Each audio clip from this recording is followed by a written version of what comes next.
Olá pessoal, tudo bem? Hoje nessa aula nós vamos comentar sobre coma e morte encefálica. O roteiro vai ser falar um pouco sobre coma e depois, na segunda parte, nós comentarmos sobre a morte encefálica, os critérios e duas questões que caíram na prova do CEDEL, lá de PM5, que abordam tanto coma como morte encefálica. Depois dessas duas questões, eu também vou resolver 15 questões de residência, então uma bateria de questões para a gente revisar, para a gente aplicar os conhecimentos, principalmente pensando na morte encefálica, e isso vai ajudar muito na nossa revisão. Já deixando claro que algumas dessas imagens, ilustrações, vocês já viram em outros slides, que foram dos slides das aulas de TCE e de delirium, porque isso faz todo sentido. O delirium e o TCE estão dentro da síndrome do rebaixamento do nível de consciência, e o coma ele é uma versão extrema do rebaixamento do nível de consciência, que nem eu vou comentar daqui a pouco. Então, começando, como que a gente pensa em coma? O que a gente pensa? Ele é um estado em que existe uma depressão do sistema nervoso central, responsável pela vigília, pela consciência, é um nível extremo, é um momento em que o paciente, é um momento transitório, né? Por quê? Porque o coma, ele tem dois desfechos, ou uma morte cerebral, ou a pessoa se recupera. Pode ser uma recuperação lenta, que dura meses, anos, ou pode ser uma recuperação mais rápida. Por quê? Porque o coma ele é um estado do rebaixamento do nível de consciência, só que é um estágio grave, como vocês podem ver aqui nesse tópico, né? O rebaixamento do nível de consciência é um diagnóstico sindrômico, então são vários sinais e sintomas que se correlacionam, né? É a definição de síndrome, e isso é grave. Só que existe um momento em que isso se torna mais grave, que é o momento extremo, em que a pessoa ela nem responde aos teus sinais. Então ela não tem noção do que está acontecendo, porque ela está basicamente, digamos assim, arresponsiva. Isso é o coma. Se essa arresponsividade chega num momento ou numa fase em que não tem nem resposta de reflexos do tronco, por exemplo, não tem sinais vitais funcionando, além do cardíaco, por exemplo, a gente pode considerar que isso é uma morte encefálica, que nem a gente vai comentar um pouco mais para frente. Então, pensem que, por exemplo, a gente tem causas aqui, as principais causas do rebaixamento do nível de consciência, que são, digamos assim, os gatilhos, os causadores, e isso pode acarretar no coma posteriormente, se tiver esse nível mais extremo. Então, por exemplo, pode ser um alcoólico, pode ser uma epilepsia, uma encefalopatia, pode ser um distúrbio eletrolítico, bem importante, endócrino, uma infecção, que é uma causa comum. Enfim, são várias causas, né? Esse aqui é um mnemônico bem interessante. Aí quais são as situações nas quais a gente vai observar esse rebaixamento do nível de consciência? Lembrem, rebaixamento do nível de consciência ela é uma síndrome que está responsável pela etiologia, ou digamos, pela causa do coma. O coma ele é uma fase extrema do rebaixamento do nível de consciência. Já a morte encefálica é consequência desse nível extremo que pode vir a acontecer. Então, quais são as alterações que a gente pode ver do nível de consciência? Além do coma, que é o que a gente vai comentar. Tem o estado vegetativo persistente, que é aquela pessoa que ela não consegue fazer basicamente nenhum movimento, não consegue se comunicar, não consegue fazer nada, mas ela tem olhos abertos. Tem o estado mínimo de consciência, tem os estados confusionais, tem a morte encefálica, que a gente vai comentar também. Então, tudo isso são consequências do estado do nível de consciência, do rebaixamento. Outras alterações, que na verdade são pseudo-alterações, elas simulam essa síndrome, é a retirada psíquica, o estado desenfreado, né, que é conhecido como locked-in syndrome, e o estado catatônico. Então, duas definições que eu já dei para vocês na aula de delirium, que é o nível de consciência e o conteúdo. Isso é importante até para a psiquiatria. O nível é o grau que a pessoa, digamos assim, está acordada. Por isso que a gente diz que é o grau de vigília. É o quanto a pessoa está atenta, né? Se ela está, tipo, sonolenta, mais acordada, mais ativa. Isso depende dessas porções anatômicas, que são a formação reticular ascendente, na porção posterior ponto mesencefálico. Então, ali na região da ponte do mesencéfalo. E isso vai ser uma via ascendente para o córtex, para as vias superiores. Já o conteúdo tem a ver com a coesão. Então, essas fibras, essas vias que chegam até o córtex, isso está alterado ou não? A pessoa ela consegue conversar, consegue estar coerente no seu discurso? Então, uma coisa é a pessoa estar acordada. Ela pode estar conversando com você, mas ela pode estar falando coisa que não faz nenhum sentido. Então, ela pode estar com um estado bom de nível de consciência, ela pode estar acordada, vigil, mas ela pode estar sem conteúdo nenhum. Ela pode estar delirando. Então, isso é muito importante. Algumas etiologias que vão causar rebaixamento do nível de consciência, que vai poder acarretar o estado comatoso. Então, basicamente, a gente tem as causas traumáticas, né, TCE, as causas estruturais, que a gente pensa mais em AVC, em hemorragias, as causas infecciosas, principalmente sepse, meningites e encefalites, mas tem várias causas, as causas epilépticas, as causas endócrinas ou multifocais, né, então, alguns choques, hiper ou hipoglicemia, enfim, distúrbios eletrolíticos no geral. As intoxicações de fármacos, então a gente pensa muito em como alcoólico, a gente pensa em antidepressivos, a gente pensa em benzodiazepínicos e algumas outras causas que estão associadas também. Então é uma tabela bem legalzinha para a gente dividir esquematicamente essas causas. Fisiopatologia, eu já comentei isso um pouco com vocês na aula de TCE, se eu não me engano, mas lembra, o que é a FRA? É a formação reticular ascendente. Então, vejam que essas porções elas estão aqui na região da ponte do mesencéfalo. Olha aqui, essa formação reticular ativadora, ela vem no sentido inferior-superior. Então, são linhas ascendentes que se projetam justamente no córtex para as funções nervosas superiores. Então, se tiver alguma alteração nessas regiões, a gente vai ter justamente uma alteração na vigília e no nível de consciência da pessoa. Então, pense que qualquer distúrbio intracraniano ou extracraniano, que a gente vai falar mais na morte encefálica, qualquer distúrbio nessa região, nessas vias dessa formação reticular, a gente vai ter então alteração no nível de consciência. Pode ser um sangramento, pode ser uma isquemia, pode ser um deslocamento de massa, uma herniação. Tudo isso vai afetar essas vias. Tem as alterações por encefalopatia focal, então geralmente são causas estruturais, né? Pode ser um tumor, por exemplo, uma hemorragia. A gente tem que lembrar que tem essa divisão anatômica aqui, que é o tentório do cerebelo. Então, acima disso é o supratentório, né? Região supratentorial. Abaixo do tentório do cerebelo são as regiões infratentoriais. A formação reticular em si, ela é na parte inferior. Então, seria infratentorial. Então, essas alterações focais podem ser diretamente na formação reticular ascendente, que seria uma alteração infratentorial, que nem eu coloquei aqui no tópico. Ou podem ser também supratentoriais, que é mais relacionado às vias que chegam no córtex. Quando a gente pensa numa encefalopatia difusa, multifocal, né, alterações que, digamos assim, são esparsas, geralmente são relações endócrinas, né? Então, intoxicação, alterações na glicemia, por exemplo, alterações endócrinas em si. E isso tem a ver mais com esses sinais difusos, né, na duração homeostática. Aqui também tem um gráfico bem legal. Percebam aqui a ponte, o bulbo, aqui a formação reticular, né? Reticular vindo de reto, então é uma formação, digamos assim, mais linear. E ela começa aqui na região do mesencéfalo e da ponte e vai até as vias superiores. Vejam aqui o córtex, aqui as projeções, né? Olha que interessante. Anamnese história clínica, a gente vai fazer o que a gente tiver de capacidades. Às vezes o próprio paciente, como ele está nesse rebaixamento de consciência, a gente não consegue uma história muito bem feita, mas se a gente tiver acompanhantes ou pessoas que presenciaram essa evolução, a gente vai perceber algumas coisas interessantes, né? Primeiro, que geralmente é um início súbito, ou melhor, se for de início súbito, isso tem uma origem vascular, provavelmente, então a gente pode pensar numa alteração no próprio tronco, né? Ou uma hemorragia subaracnoide. Se a gente tiver uma progressão de sinais focais hemisféricos, isso a gente vai pensar numa hemorragia dentro do parênquima cerebral, né? Se é um coma que começa muito rápido, né? Questão de 20 minutos, 40 minutos a hora, o paciente já está lá no estado de Glasgow 3, 4, né? Se for uma evolução mais subaguda, questão de, por exemplo, 2, 3 dias, uma semana, 10 dias, isso tem a ver mais com causas estruturais, então tumor, abscesso. E se for um coma mais relacionado a um estado de confusão ou delírio, por exemplo, provavelmente isso daí é consequência de um distúrbio metabólico ou infeccioso, né? Então é multifocal. Sobre a anamnese história clínica, então, saber o mais importante, a evolução temporal, né? Como começou, se foi rápido, se foi lento, teve algum gatilho, né? Quando a gente pensa, por exemplo, no delírio, a gente sabe que tem aqueles fatores encadeantes.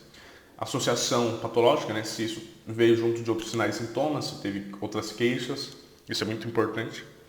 A história pregressa mórbida, né? Se o paciente já é de risco, se ele já teve algum outro caso parecido que envolva a rebaixamento de consciência, medicações, isso é muito importante quando a gente pensa naquelas intoxicações, né? Overdose, e a história social, como que o paciente vive, se ele usou algum medicamento, se usou droga, álcool, enfim, se teve em contato com alguma coisa diferente, né? Por exemplo, um paciente com meningite, se ele sofreu um TCE, isso é muito importante. Então a anamnese tem que ser completa, isso não tem, nem precisa nem eu comentar, vocês sabem muito bem que quanto mais informações que nos excluam ou adicionem hipóteses, mais importante para o desfecho desse paciente. Manifestações clínicas, pensando nesse rebaixamento de consciência que pode ter um desfecho no coma, é a gente verificar os principais sinais, né? Então, por exemplo, sinais que são mais óbvios, sinais de TCE, a gente vai ver se tem edema, se tem sinais de hipertensão craniana, sinais de otorreia, pressão e temperatura. Não são específicos, né, mas isso são sinais vitais muito importantes. A pressão, por exemplo, ela só vai ser muito alta em casos de um AVE mais importante, uma hipertensão aguda, né? E a temperatura também, ela não costuma ser muito preditiva. Geralmente, quando é um caso mais bem agudo de intoxicação, por exemplo, o paciente costuma estar hipotérmico, né? Já em questões infecciosas, obviamente tem aquela febre, aquela hipertermia. Sobre a conduta primária, o que a gente faz num cenário agudo de coma? O paciente já chega querendo entrar no estado comatoso. Então, a gente vai fazer a estabilização, que é o nosso famoso MOV, né? Monitorar os sinais vitais, fazer acesso venoso e fazer exames. Se a gente tiver indícios de um acidente vascular de TCE, a gente já tem que fazer uma tomografia de crânio. A glicemia tem que estabilizar, principalmente se for um paciente que está hipoglicêmico. A tiamina também é muito importante nos guidelines, mesmo se o paciente não está com hiper ou hipoglicemia, né? Principalmente se o caso for, se ele tiver esses sinais de risco. Etilícia crônico, desnutrido, dieta parenteral, etc. Se tiver indício de intoxicação, a gente vai fazer naloxona ou flumazenil, que nem eu falei, né? Opioides, bem clássico, principalmente em regiões dos Estados Unidos e outros países do norte. Se for uma causa irreversível, isso tem muito a ver com a morte encefálica, que nem eu vou comentar depois. A intubação é muito importante, né? Glasgow 7-8 já é considerado fator para intubação. Se tiver presunção de hipertensão intracraniana, a gente vai fazer essa estabilização, né? Principalmente com manitol, ou já fazer chamar o neuro, fazer uma avaliação específica. Se tiver suspeita de infecção, por exemplo, que pode causar o coma, aqui já é questão mais de corticoide, de antibiótico, aí vai depender do caso. E se for crises epilépticas ou movimentos involuntários, aqui o anticonvulsionante como a fenitoína já é o mais indicado. Então essa é a conduta principal para paciente que chega querendo entrar em coma, né, pensando num cenário agudo. As etiologias que vão definir, vão nos ajudar, são, aqui tem alguns achados importantes dos sinais vitais. Eles não são específicos, mas eles são sensíveis, digamos assim. Então, o paciente que está com uma febre importante, provavelmente você vai pensar numa infecção, você vai pensar numa intoxicação, talvez. O paciente que está, por exemplo, hiperventilando, você vai pensar numa sepse, você vai pensar numa hiperglicemia, por exemplo, enfim. Então, a etiologia é importante para direcionar a conduta, mas a gente não pode se focar só nos achados que não têm tanta especificidade. Elas vão nos direcionar apenas. Então, o exame neurológico, a gente vai pensar no quê? O nível de consciência, que é um dos mais importantes, né? Ele vai justamente, ele tipo traduz o que a gente vê na consciência é o que está acontecendo dentro, digamos, do cérebro do paciente. Então, se a gente tem uma lesão lá no córtex, nas vias superiores, ou na própria formação reticular, ou nos dois, isso vai ser traduzido na consciência do paciente. Então, se a gente tem olhos fechados, que não comentei no primeiro slide, se a gente tem olhos fechados com lesões acima do tentório, com compressão do hemisfério contralateral, ou seja, as hérnias subfalcinas que atravessam a linha média, ou compartimento infratentorial, que é diretamente na formação reticular ascendente. Então, aqui seria uma hérnia transtentorial, que eu vou mostrar no próximo slide. O nível de consciência, a gente sabe que ele é avaliado indiretamente pela escala de Glasgow. Então, o Glasgow em si, ele é apenas uma representação indireta do que está acontecendo ali com o paciente. A gente lembrar uma coisa importante, que é o que eu coloquei aqui, pacientes com patologias motoras. Então, o paciente está com uma lesão muscular, por exemplo, ou uma síndrome do cativeiro, uma lesão na ponte, ou se ele tiver sob ação de sedativos neurobloqueadores, por exemplo, a nota motora dele vai ser baixa, mas não é porque ela realmente está baixa pelo nível de consciência alterado, e sim porque a gente está aplicando coisas que afetam diretamente essa via aferente dele. Então, isso a gente tem que tomar cuidado. Ou seja, uma nota falsa baixa. Ele está com uma nota baixa, mas na vida real essa nota não é baixa, né? E o oposto também é válido. Então, o paciente pode estar, por exemplo, com uma lesão pontina, ele pode estar com uma abertura ocular, só que ele está inconsciente. Então, ele vai ter uma nota mais alta na resposta ocular, só que na vida real essa nota não é verdadeira. Essa nota teria que ser mais baixa. Então, a gente tem que tomar muito cuidado. Aqui a gente fala das síndromes de herniação. Então, olha que interessante esse gráfico. A gente sabe que, por exemplo, uma massa acima do tentório, então supratentorial, né, que seria mais ou menos aqui, se ela tiver em expansão, ela pode causar um deslocamento do tecido encefálico para algum outro compartimento intracraniano que está ali adjacente, né? Isso pode causar o quê? Então, aqui no 1, por exemplo, aqui tem uma herniação do cíngulo, né? Uma herniação cingulada sob a foice cerebral. Então, percebam que ela está se deslocando.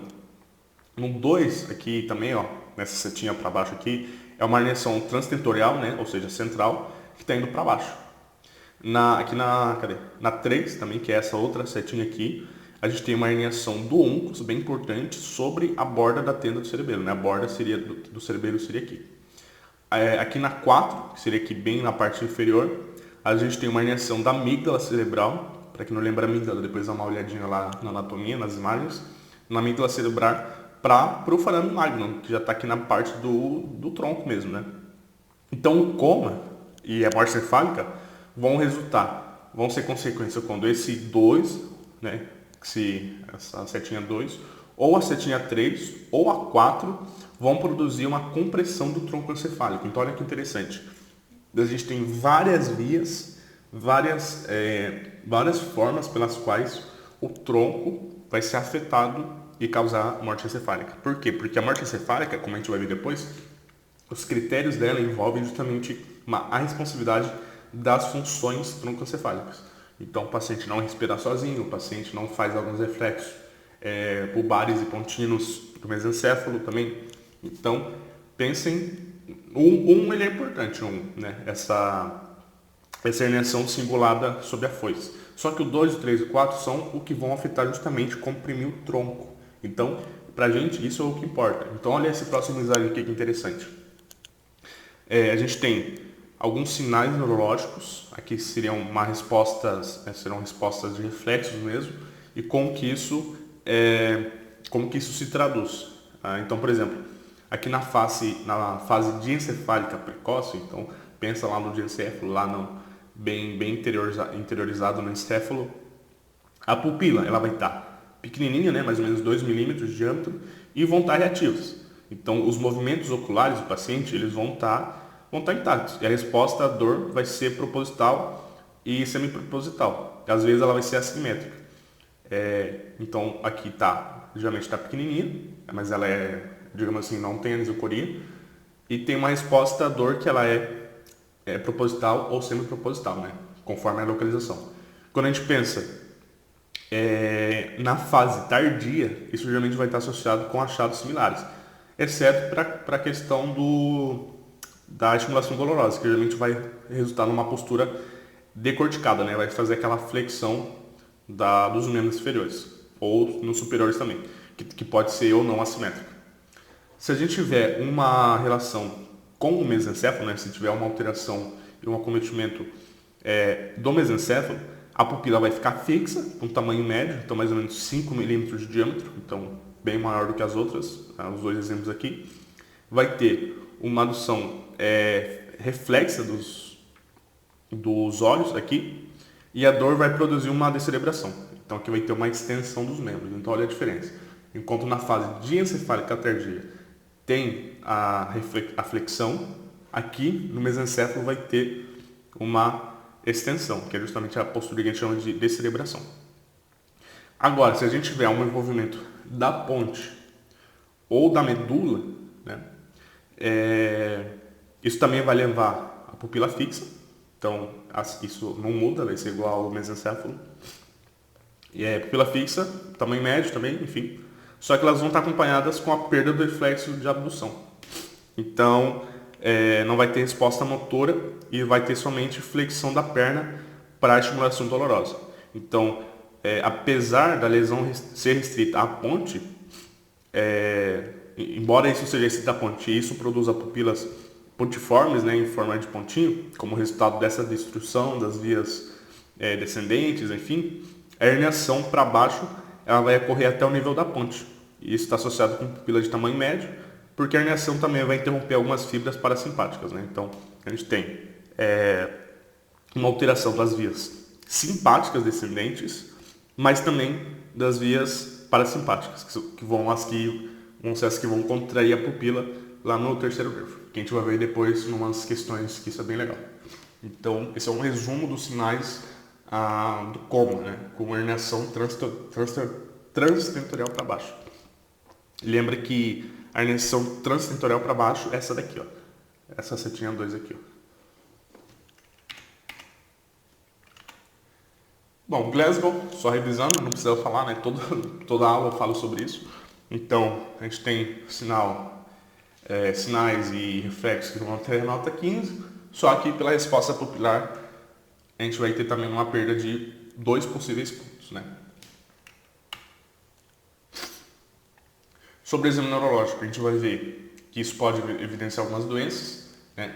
Além de sinais vitais, como a pressão intracraniana, e algumas etiologias como retinite viral. Mas aqui o importante é a gente saber sobre algumas alterações importantes. Então, por exemplo, se a gente tiver uma alteração na via simpática, isso vai causar, que nem eu falei no outro slide, uma dilatação anormal, que vai sugerir, mas não apenas, vai sugerir principalmente alterações simpáticas justamente pelas vias nervosas e pela sua relação anatômica delas. O reflexo oculomotor, então a gente sabe que isso é composto por uma via aferente, que é o segundo nervo, uma integração lá no mesencéfalo e depois uma via eferente, que é no nervo terceiro, no oculomotor. Então aqui a gente tem que considerar o diâmetro, a simetria, os reflexos e se é consensual e supraespinal. Então isso aqui basicamente eu comentei no slide anterior, isso é muito importante. Uma coisa importante é que uma alteração pupilar é mais indício de uma lesão estrutural do que metabólica, né? A não ser em caso de uma intoxicação por algum desses compostos aqui, né? Principalmente opiáceos, né? Então, geralmente nas questões, no próprio entendimento clínico, quando a gente olha uma pupila, ela está com uma alteração bem evidente, isso significa que as vias envolvidas ali na ferição, nas vias eferentes, o problema é anatômico. Então, as vias estão com alguma alteração no caminho, no trajeto que elas levam os impulsos. Isso vai ficar bem claro depois quando a gente for resolver uma questão da própria prova do SEIDA. A gente sabe que uma encefalopatia difusa e multifocal vai causar pupila normal. Lesões na ponte vão ter, como eu falei, principalmente alterações simpáticas, né? Então vai ter uma amiose com um reflexo motor normal. E lesões no mesencéfalo vão causar alterações simpáticas e também parasimpáticas com pupilas médias e fixas. Depois numa imagem vocês vão ver, nessa imagem aqui vai ficar bem claro. Então, ó, cada um desses 6 aqui, desses 6 tipos de pupila, está representado em uma dessas imagens. Essa última imagem é a 6. Então, olha que interessante. A gente tem miose, ou seja, uma pupila contraída, né, pequenininha. Se ela tiver com reflexo presente, então aquele reflexo da dilatação presente, isso vai sugerir uma encefalopatia metabólica e disfunção diencefálica bilateral. Então, olha que interessante. Está contraído, só que está com reflexo à luz normal. Então, isso vai ser provavelmente uma alteração diencefálica ou metabólica, né? A síndrome de Horner vai ter uma anisocoria, então vai ter as pupilas vão estar diferentes, não vão estar dilatando, contraindo de maneira simétrica. Isso vai causar uma amiose também, ou seja, uma contração ipsilateral à lesão simpática. Então, a pupila que tiver com alteração é porque ela está do mesmo lado onde aconteceu a lesão simpática e o reflexo fotomotor também vai estar normal. Então, uma delas vai estar contraída, a outra não. E a que tiver contraída é o lado simpático que está afetado. Então, essa é a característica da síndrome de Horner. Quando a pupila está média e fixa, com o reflexo também, com o reflexo alterado, então aqui a gente já vê uma alteração. Se ela estiver média e fixa, com a dilatação anormal, principalmente a gente vai pensar na lesão mesencefálica, que isso é muito importante quando a gente pensa lá na morte encefálica. Então falou em pupila média e fixa, com alteração à luz, ao estímulo luminoso, já pensa em lesão no mesencéfalo, né? A famosa pupila mesencefálica. O 4, que é aqui, que é a pupila tectal. Basicamente a gente vai ter uma dilatação bem evidente, bilateral, com reflexo negativo ao estímulo luminoso. Então aqui também não vai ter uma resposta boa ao estímulo luminoso, só que aqui vai estar dilatado. Então percebam que ele é o oposto do 3. A pupila média e fixa vai estar normal, só que com reflexo alterado. E aqui vai estar também com reflexo alterado, só que a pupila vai estar dilatada. Então essa famosa pupila tectal. A 5 já seria uma pupila relacionada à ponte, a famosa pupila pontina. Elas vão estar muito mióticas, então vão estar pontiformes, só que vão estar com reflexo fotomotor normal. Então essa pupila pontina, essas alterações na ponte, vão causar uma disfunção que vai levar a uma pupila bem contraída. E por último, que é bem importante, essa daqui, que é a pupila uncal, né, do uncus, ou conhecida como pupila do nervo oculomotor, que vai ter muita midríase com reflexo motor negativo. Então percebam aqui a diferença. E isso vai sugerir uma paralisia do terceiro nervo, né, do oculomotor, e pode indicar um aneurisma, por exemplo. Então percebam que são vários tipos de pupila, mas cada um deles representa uma alteração anatômica bem mais específica, né? Qual que eu diria que são as mais importantes? Bom, todas são importantes, mas a pupila médio fixa, a pupila pontina e a pontina seria aqui. Então a pupila média, que é a mesencefálica, a 5, que é a pontina, e a 6, que é um K, são bem importantes e aparecem bastante. Sobre a motricidade, a gente sabe que a região que tem as vias que controlam o movimento horizontal, eles têm a mesma integração no córtex, né? Partindo da formação reticular ascendente. Então isso tem muita correlação com uma possível alteração de consciência. Então basicamente analisar o movimento, né? Movimento espontâneo, movimento da manobra oculocefálica, que eu vou comentar depois. Então o paciente ele tem que continuar te olhando mesmo, você mexe a cabeça dele rotacionando. A manobra oculovestibular, que é a prova calórica, eu vou comentar depois lá na morte encefálica. Reflexo corneopalpebral, também eu vou comentar depois. E as pálpebras, que também são bem importantes a gente observar, né? Se tem um déficit ou uma alteração lá no fechamento delas, que pode sugerir uma lesão do sétimo ou do terceiro nervo. Aqui, algumas alterações que podem se mostrar. Então, se for uma resposta conjugada, né? Tônica, isso pode mostrar alteração na ponte do mesencéfalo. Se for uma resposta desconjugada, ou seja, a abdução está presente, mas ele não faz adução, isso pode ser uma lesão do fascículo longitudinal medial, né, ou do terceiro nervo. Então, assim, são vários tipos, não precisa decorar isso, mas são respostas que podem estar alteradas ali na prova de motricidade extrínseca. É importante saber, mas não precisa decorar. Então, só terminando aqui o exame neurológico, o padrão respiratório ele não é específico, então aqui a questão é só dar o suporte clínico mesmo. O padrão motor, né, ver movimentação espontânea, os reflexos, o tônus, como que está esse tônus, se está hipertônico, hipotônico, resposta à estimulação dolorosa, que é importante até para o Glasgow, né? A gente tem alguns achados, né, falando sobre o padrão respiratório, alguns achados que podem sugerir. Então, por exemplo, uma alcalose tem mais relação com uma encefalopatia hepática, ou uma hiperventilação, se hiperventilar tanto que a pressão parcial de CO2 está alta.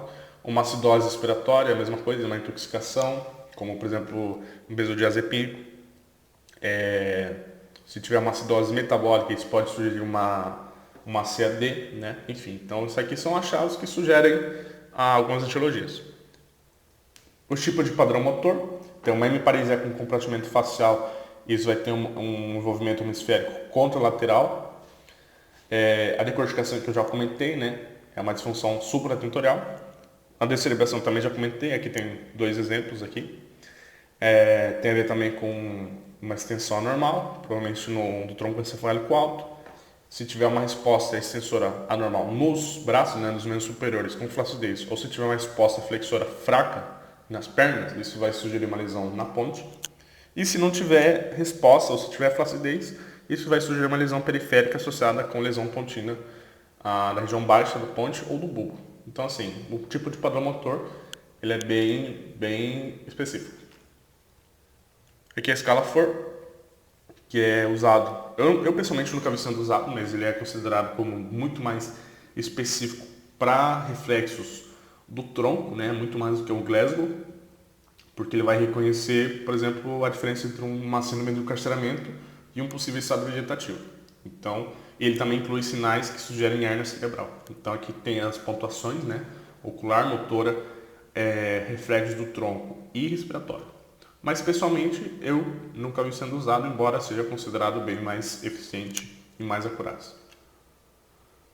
Exames complementares, aqui pensando no rebaixamento do nível de consciência. O perfil básico é esse, embora dependa muito de cada paciente no seu contexto. Então, o hemograma, por exemplo, a gasometria são padrões, né? Os eletrólitos com cálcio, bem importantes. Os exames de histologia primária, aqui vai depender do caso, né? Você não vai fazer isso para todos, vai depender do paciente, dos achados dele. Então, como eu falei, né? Sinais de TCE, por exemplo, você tem que fazer um TC, uma hemorragia também, um AVC. Pensando em infecciosa, você pensa muito no líquor, você pensa em epilepsia e movimentos involuntários, você pensa no eletroencefalograma e alguns diagnósticos diferenciais que a gente pode excluir, né? Então, por exemplo, síndrome de negligência, afasia de Wernicke, epilepsia, enfim. Estou passando aqui bem rápido porque muitas dessas coisas aqui são apenas guias de conduta, né? Não são explicações etiológicas em si. Então depois vocês dão uma olhada com mais calma aí nos slides. Aqui, etiologias em adultos. Então é bem parecido com aquela outra tabela que eu mostrei. Tem, por exemplo, hipoglicemia, que a gente vai achar, que a gente vai usar para tratar. A própria hiperglicemia, né? A CAD. A gente pensa em sepse, distúrbios eletrolíticos, né? Enfim. Então depois dá uma olhada bem interessante nesses achados aqui. Essa tabela aqui é o final dela, né? Aquela tabela ele termina aqui. Aqui é um fluxograma, digamos assim, um algoritmo para como lidar com esses pacientes com início de coma, digamos assim, num estado mais agudo de emergência. E aqui a gente tem quais são as causas tratáveis de coma. Então percebam que são as causas reversíveis no qual o paciente com rebaixamento de consciência pode ser, digamos assim, revertido. Então, oclusão da basilar, né? O tipo como que é feito o diagnóstico, lesão de ponte. Uma lesão do tronco não pode ser detectada no exame físico, mas o diagnóstico aqui tem que ser por a ressonância magnética. A fase precoce de um AV isquêmico do tálamo bilateral, né? Ele também tem que ser feito por outros meios de neuroimagem. A trombose venosa central, né? Os sinais aqui, principalmente uma cefaleia aguda em thunderclap, com déficits neurológicos não relacionados a um território arterial, então sinais não focais. E a apoplexia hipofisária, né? Então percebam aqui que quais são as causas, né? Que, por exemplo, desses dois, quais são as causas, quais são os precipitantes, quais são os sinais clínicos, os achados antes do coma e qual que é o diagnóstico. Então essas aqui são consideradas causas tratáveis de coma. É bem importante lembrar que essas causas aqui são com melhor prognóstico, né? Justamente por isso que elas são tratáveis. Então aqui a gente já vai entrar então na parte de morte encefálica. Percebam que o que é morte encefálica, né? A gente tem definições bem claras. Então, é um estado em que existe uma interrupção completa e importante, irreversível. Então é um caso em que não tem mais volta, não é uma causa tratável. E isso é muito importante. Mesmo que você tenha atividade cardíaca, né? Mesmo que você tenha esse coração funcional, mas você não tem uma atividade encefálica, isso já é considerado morte encefálica, né? Por quê? Porque você não tem mais uma pessoa, digamos assim, viva.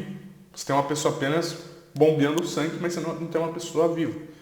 Então, se essas funções encefálicas são completas, inalteradamente completas, irreversíveis, isso é causado por uma lesão de causa mais ou menos conhecida, isso já é um conceito de morte encefálica. Segundo ponto, que é muito importante a gente saber. A morte encefálica ele é um diagnóstico médico, mas ele também é um conceito ou um diagnóstico jurídico e legal. Então, a morte encefálica tem muito a ver com a medicina legal, porque ela tem toda uma regulamentação que foi feita lá em 1997, pela primeira vez aqui no Brasil, né, pelo CFM, e ele foi atualizado 20 anos depois, em 2017, nessa resolução 2173. Depois eu recomendo que vocês deem uma olhada. Eu vou explicar ela aqui para vocês de uma forma mais geral, mas ela tem 10 páginas, é bem interessante de ler, tem vários critérios. Então, o que a gente tem que saber? Morte encefálica é uma perda irreversível das funções encefálicas e ela tem toda uma resolução, uma regulamentação legal pelo Conselho Federal de Medicina. Então, quais são os princípios do protocolo de morte encefálica? Porque a morte encefálica, além de ser um diagnóstico, ela também é um checklist legal. Então, você tem que ter cumprir determinados critérios legais para ser considerado uma morte encefálica. Então, quais são os princípios fundamentais? O que norteia esse diagnóstico? Primeiro, tem que haver um reconhecimento de uma causa conhecida e reversível do coma. Então, você tem que saber o que está acontecendo, digamos assim, qual que é a origem disso. Você tem que demonstrar que existe um coma perceptivo, né? Então, a pessoa não tem reflexos, não tem resposta, principalmente do tronco encefálico, que controla essas respostas. Você tem que ter uma evidência de uma falência do centro respiratório, e isso vai ser feito lá no teste da apneia, que eu vou comentar com vocês. Por quê? Porque isso tem a ver justamente com o centro bulbar, então está ali na região da ponte, do mesencéfalo. E você tem que ter uma ausência de perfusão sanguínea e de atividade elétrica ou metabólica a serem constatadas com os exames complementares, que são o último passo do protocolo, que nem eu vou mostrar para vocês. Algumas etiologias na morte encefálica, então basicamente é dividido em extra e intracraniana. Quando a gente pensa em intracraniana, a gente pensa nas clássicas, né? AVC, hemorragias, meningites. E quando a gente pensa nas extracranianas, geralmente tem a ver com a PCR, que é o mais importante, ou uma encefalopatia hipóxico-isquêmica. Essas duas têm bastante relação, porque as duas vão causar um hipofluxo, ou digamos uma parada de irrigação sanguínea e de oxigênio para os tecidos encefálicos. Então, o cérebro vai entrar basicamente em necrose, ele vai basicamente ficar sem nutrientes e sem O2, então ele vai morrer. Então, essas são as duas divisões didáticas. Qual que é a fisiopatologia da morte encefálica? Bom, a gente tem geralmente, quase sempre, vai ter um aumento da pressão intracraniana. Essa pressão vai causar edemas cerebrais, que vai causar uma compressão do tronco e uma isquemia. Essa ausência de fluxo sanguíneo cerebral, esse hipofluxo vai levar à necrose séptica, né? Séptica porque não tem envolvimento diretamente com micro-organismos infectantes. Isso vai fazer com que o tecido cerebral morto, necrosado, não capte mais oxigênio, não capte mais sangue. Sobre a isquemia em si, ela vai ser principalmente lá na região da ponte, né? O que vai causar a morte encefálica em si vai ser essa isquemia pontina, que vai causar lesões nos nervos vagos e nas vias simpáticas. Isso vai cursar com uma resposta, com um feedback, que vai causar a famosa tríade de Cushing, né? Então, o paciente vai entrar em bradicardia, vai entrar numa hipertensão para tentar, digamos assim, resolver um pouco mais esse fluxo. E um padrão respiratório bem regular. Esse é o famoso o trio ou a tríade de Cushing. Sobre outros órgãos, outras estruturas, como a hipófise, hipotálamo e a medula oblonga, eles vão entrar também em isquemia. Isso vai causar uma falha nos sistemas reguladores centrais, né, de temperatura, de respiração e tudo que envolve os reflexos vitais. Então, por último, a gente vai ter uma estimulação livre do sistema simpático, vai ter uma perda do sistema simpático espinal, né? Isso vai a famosa tempestade simpática, que vai causar uma liberação muito grande de catecolaminas na circulação. Então, adrenalina, enfim. E isso vai finalmente causar uma vasoconstrição grave e aumentar a pressão do paciente, causando aumento também do ritmo cardíaco e um aumento na demanda de oxigênio, porque o paciente está entrando, digamos, em choque, por exemplo. Então, esse foi um resumo da fisiopatologia. Sobre o diagnóstico, que a gente tem que lembrar, isso daqui ele não são critérios do CFM, isso daqui são critérios didáticos fisiopatológicos, tá? Os critérios eu vou falar nos outros slides, mas basicamente a gente trabalha em 4 eixos. A gente trabalha no eixo do cessamento da função cerebral, Então você tem que ter um Glasgow, geralmente considerado um Glasgow 3 ou 4. Você tem que ter uma ausência dos reflexos do tronco, né?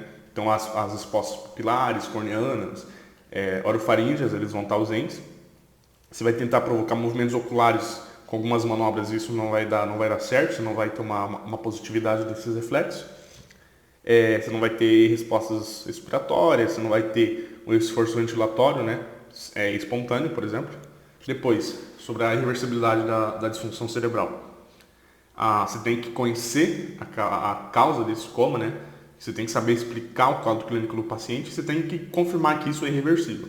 Então, algumas condições, eles podem simular morte encefálica, mas eles não são irreversíveis. Aqui eu poderia citar, por exemplo, a intoxicação por sedativo, uma hipotermia, um próprio bloqueio neuromuscular, que eu já comentei, o próprio choque em si, ele não é uma causa irreversível.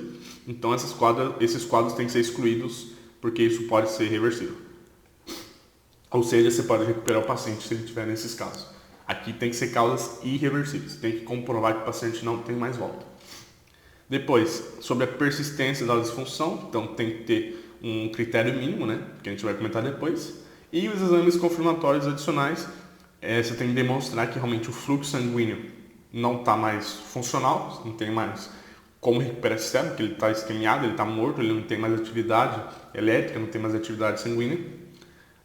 Isso a gente vai ver nos critérios do CFM. Então esses são os eixos que a gente trabalha quando a gente pensa em morte encefálica. Então aqui a gente já vai entrar agora, de fato, num protocolo do CFM. Então o CFM ele pontua 4 pontos.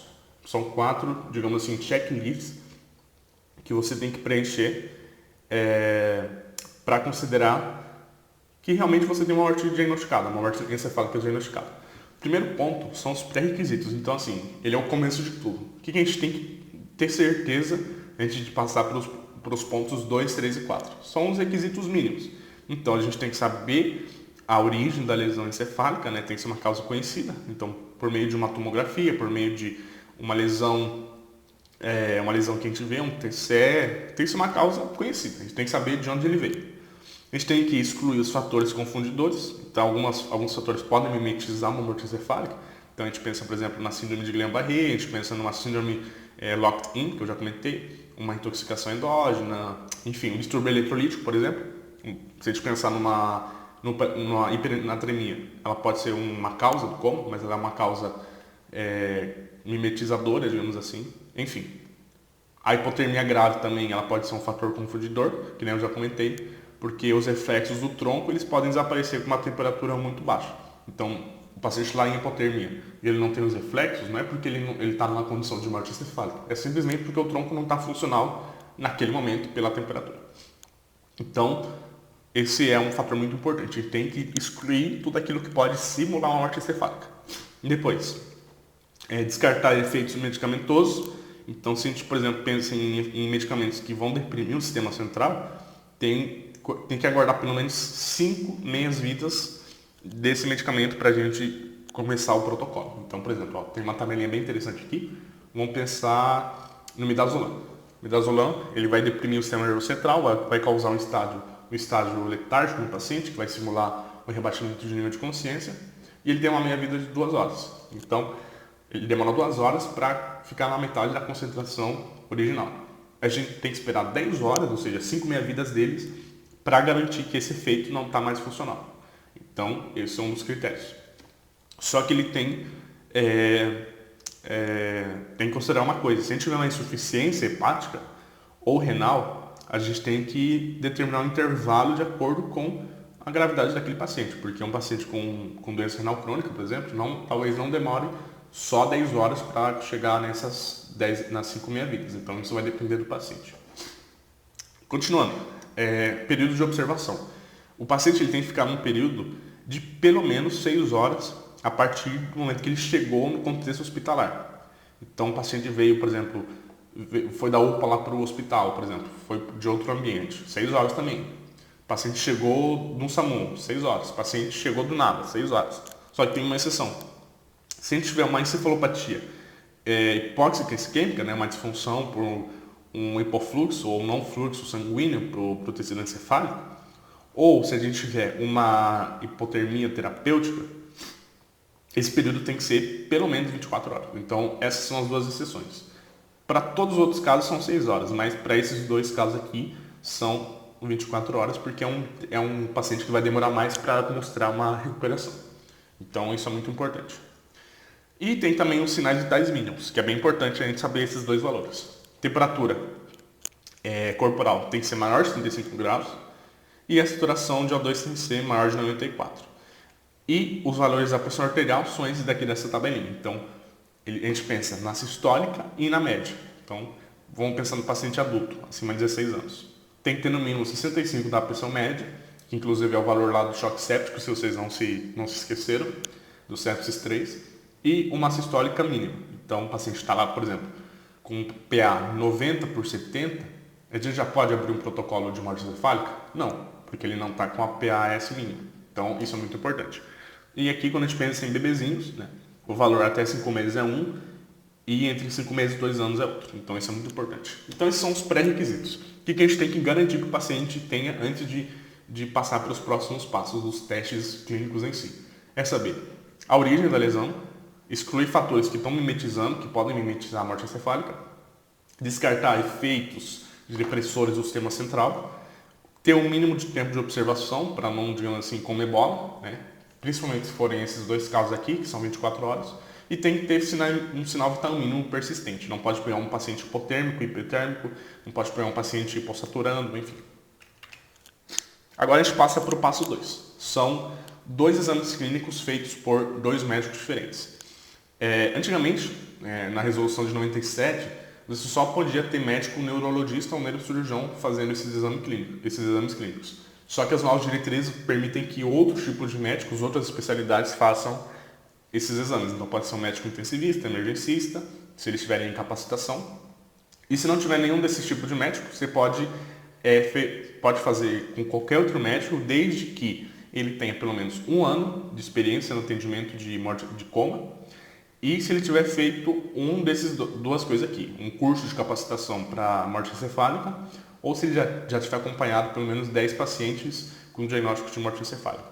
Então, a nova resolução ela é mais ampla, né? Ela permite que outros tipos de médicos sejam ali prontos para dar esse diagnóstico. Então, quais são os exames que esses médicos vão fazer? Então, lembrando que cada médico vai fazer o exame por conta, de forma independente, justamente para você ter evitar conflitos. Vai que um dos médicos ele, sei lá, estava bêbado no dia e fez o exame muito mal feito.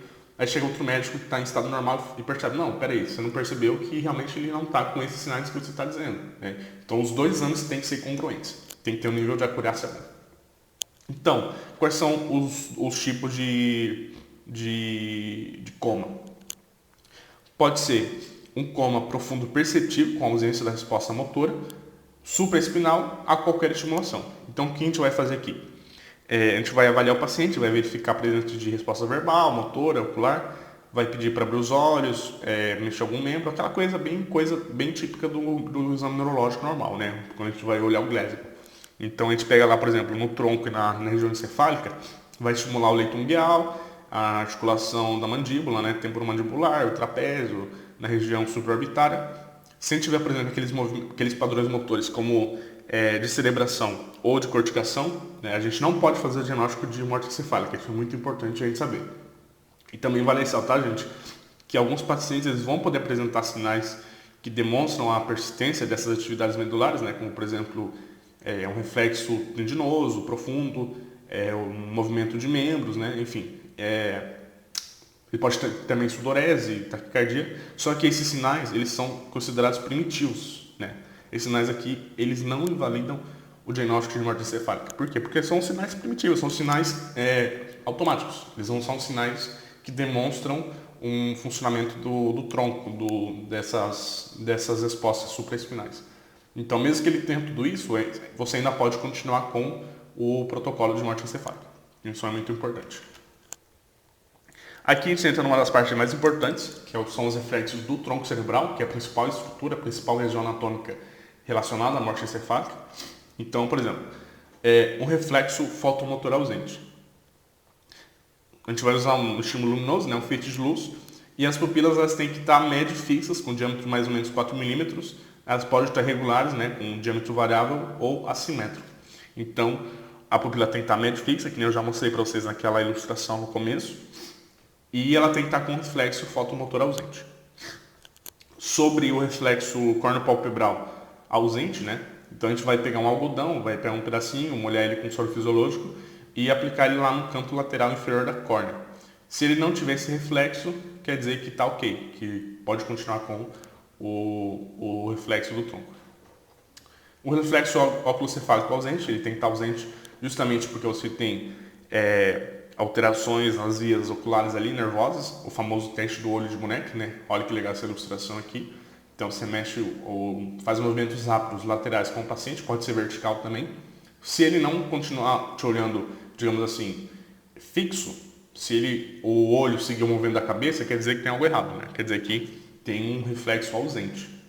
Então, aqui seria, por exemplo, um reflexo ausente, porque você mexeu a cabeça, só que o olho continuou no movimento da cabeça. Quer dizer que o olho não fez um movimento para manter a visão fixa. Então, aqui está ausente. Aqui, por exemplo, seria um caso presente, porque ele não mexeu o olho junto com a cabeça, ele deixou o olho fixo, mexendo para a direita para manter reto. Então, aqui seria um reflexo presente. Sobre o reflexo vestibulococlear, né? Aqui a gente vai pegar uma prova calórica, vai pegar, por exemplo, um soro fisiológico bem geladinho, vai aplicar no canal auditivo do paciente com a cabeça dele a 30 graus. E se, por exemplo, aqui tem uma ilustração, se os olhos olharem na direção de onde foi injetado o soro, é normal. Se só um dos olhos olhar, é uma resposta assimétrica. E se nenhum dos dois olhos fazer esse movimento na direção da água, do soro aplicado, então a gente considera que é uma resposta negativa. Então o reflexo só é normal nesse primeiro caso, quando você tem uma conjugação do olhar do paciente. Que mais?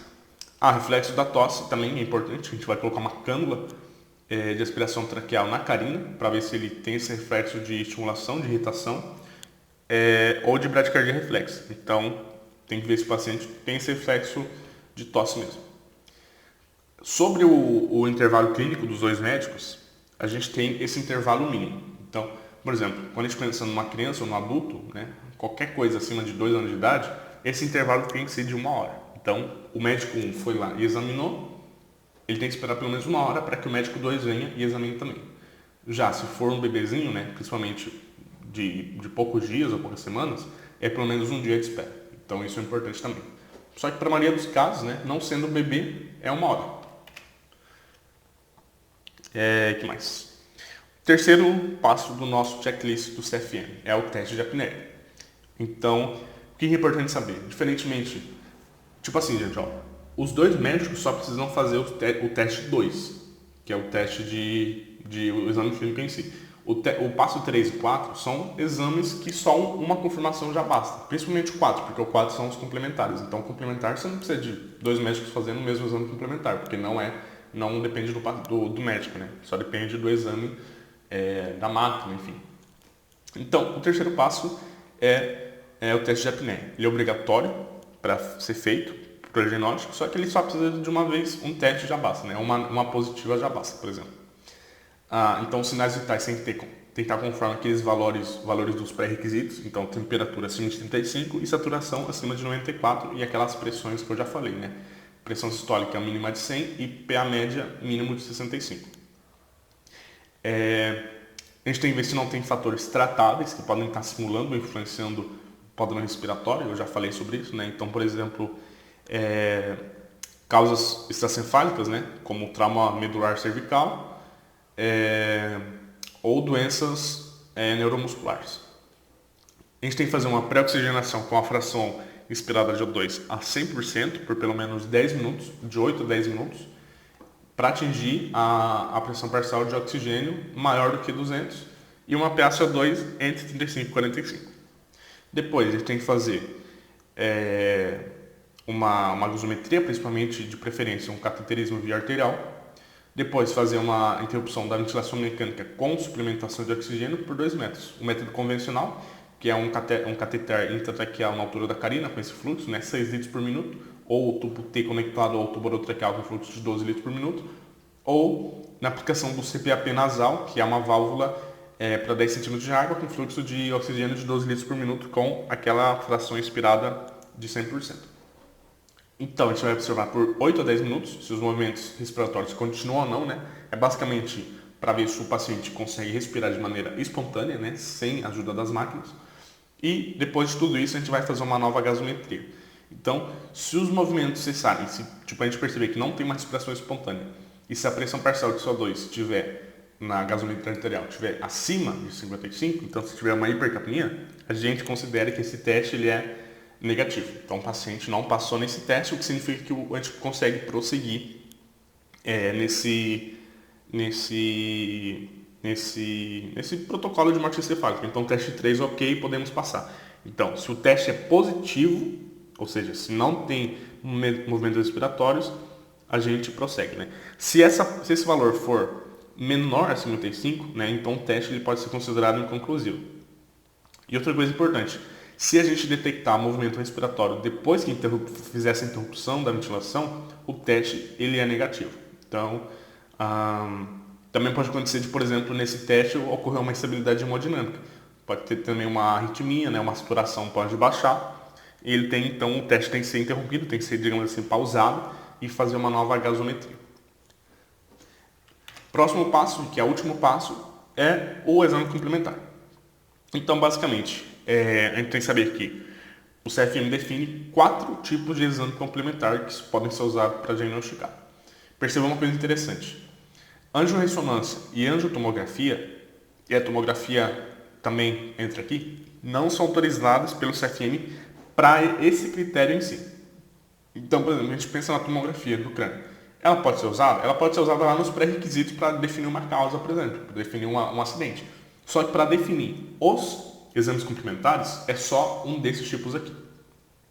Então, por exemplo, o eletroencefalograma, né, o nosso famoso EEG, ele tem que apresentar o chamado silêncio cerebral. Quer dizer, tem que ter um EEG plano, mostrando que não tem atividade elétrica no encéfalo. Então, o que significa isso? Significa que você não tem nenhum sinal não artificial. Então, assim, qualquer sinal espontâneo que se ele não passar de 2 microvolts numa gravação, né, num período de 30 minutos de consideração elétrica, isso é considerado como um silêncio cerebral. Então o paciente não está tendo atividade cerebral e isso é considerado um EEG plano.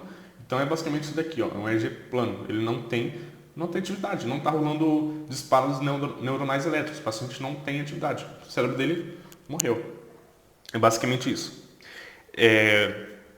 Tem que lembrar que os valores usados aqui são especificados pela Sociedade de Neurofisiologia Clínica. Então aqui depende muito do técnico lá e do médico que está fazendo. Mas basicamente esse é o critério. Não tem que ter, se não tiver nenhum sinal acima de 2 microvolts, em 30 minutos já é considerado silêncio cerebral. Sobre a arteriografia cerebral, ele tem que mostrar, ele é padrão ouro, né, dos testes de fluxo sanguíneo cerebral. Ele é invasivo, né? Então você tem que levar o paciente para radiologia, enfim. A PA ele tem que ser monitorado durante esse procedimento, porque o paciente pode estar hemodinamicamente instável. E basicamente em morte encefálica, em caso de morte encefálica, essa angio cerebral vai demonstrar um fluxo sanguíneo ausente ou além da bifurcação carotídea ou do círculo de Willis. Então aqui percebam, ó, essa ilustração que representa o da direita, ele está sem atividade de fluxo. Então esse é o segundo exame complementar usado. O terceiro, ele é um Doppler, então ele é um Doppler transcraniano, que vai analisar o fluxo intracraniano. Se tiver pequenos picos sistólicos sem fluxo diastólico ou padrão de fluxo reverberante, isso é considerado como uma resistência vascular. E isso vai apoiar o nosso diagnóstico de morte encefálica. Então olha a diferença entre um normal e um Doppler que mostra esse fluxo sem fluxo, digamos assim, né? E por último, a cintilografia, que é uma modalidade radionuclear mais comum para imagens com marcadores, né? Com marcadores de emissão de fótons. É bem tecnológico, digamos assim. Então ele vai usar marcadores para ver no parênquima cerebral se tem fluxo. Então se tiver uma ausência desses isótopos, é o chamado crânio oco, e vai indicar que não tem perfusão cerebral. Uma coisa importante é que isso, mais do que ver a não perfusão cerebral, ele faz uma análise indireta das ações metabólicas do cérebro. Então, basicamente, gente, esses 4 aqui são os que o CFM autoriza pela resolução. Então, nenhum outro pode ser usado e os 4 têm que mostrar tem que ser conclusivos, né? Então, com os 4 você tem que confirmar que realmente o cérebro da pessoa morreu, digamos assim. Realmente teve uma morte encefálica, não está mais funcionando, não tem mais atividade. Qual que é o manejo? O que a gente vai fazer depois desses 4 passos, né? Depois dos pré-requisitos, depois do teste do exame clínico, do teste de apneia e dos complementares. O que a gente vai fazer? Primeiro, a família e os responsáveis do paciente, eles têm que ser comunicados em todas as etapas, sempre manter uma boa comunicação e uma ética médica, desde a suspeita. Então, antes de você começar o protocolo, você já tem que avisar a família, o responsável, e depois que confirmar a morte encefálica também. Lembrando que, se for uma morte de causa externa, por exemplo, uma morte violenta, você tem que acionar um médico legal, tem que acionar o ML. Senão, o próprio médico lá já vai fazer o preenchimento da declaração de óbito com a hora e a data do último exame realizado. A Comissão Intra-Hospitalar de Transplantes, né, que é o CIHDLTT, e a Organização de Procura de Órgãos, que é o OPO, ou a Central Estadual de Transplante, eles têm que ser comunicados obrigatoriamente nessas seguintes 3 situações. Então, basicamente, resumindo, antes do protocolo, durante o protocolo e depois que o protocolo for finalizado. Então, assim, se chega um paciente que está com possível morte encefálica, então você fala, vixe, esse paciente está muito mal, estou achando que ele está com morte encefálica, eu vou começar o protocolo. Então, antes de você começar o protocolo, você tem que fazer essa comunicação.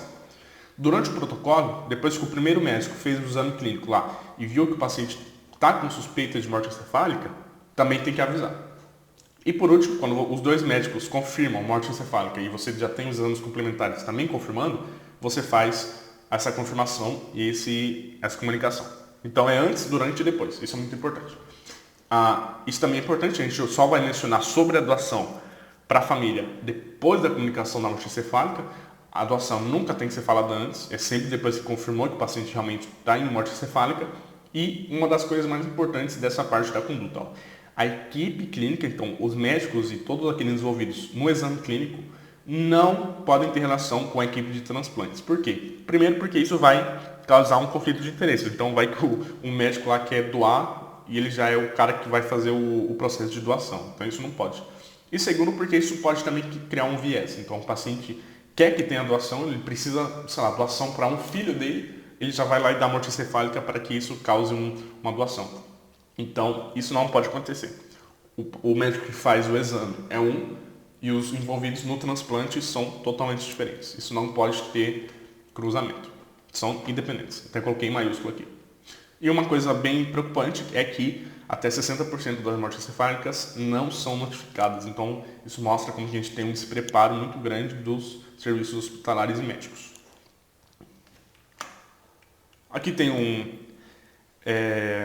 um algoritmo sobre os requisitos para morte encefálica, bem interessante. E depois dê uma olhadinha. Gente, agora vamos passar para 2 questões que caíram na prova do CEIDA, lá em PM5.